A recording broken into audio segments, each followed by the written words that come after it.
அஸ்ஸலாமு அலைக்கும். இன்றைக்கி 5வது நாள் நோன்பு திறக்கிறதுக்காக ரொம்ப லேட்டாக தான் வந்து கிச்சனுக்குள்ளேயே ஏறேன். ஏன்னா வெளியில் போயிட்டு வர்றதுக்கே 4:30 ஆயிடுச்சு.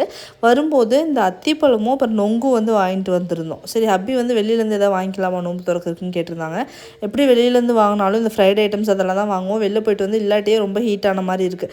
சரி இன்னும் அதெல்லாம் சாப்பிட்டு இன்னும் ஹீட் பண்ண வேணாம்னு சொல்லிட்டு வாங்கிட்டு வந்த நொங்குலேயே வந்துட்டு இளநீ இருந்துச்சு வீட்டில். அதில் ஷர்பத் போட்டுடலான்னு சொல்லிட்டு கட்டியாக இருக்கிற நொங்கெல்லாம் வந்துட்டு மிக்ஸி ஜாரில் போட்டு அரைச்சி எடுத்துட்டேன். இந்த லைட்டாக சாஃப்டாக இருக்கிற நொங்கெல்லாம் கை வச்சே செஞ்சு எடுத்துட்டேன்.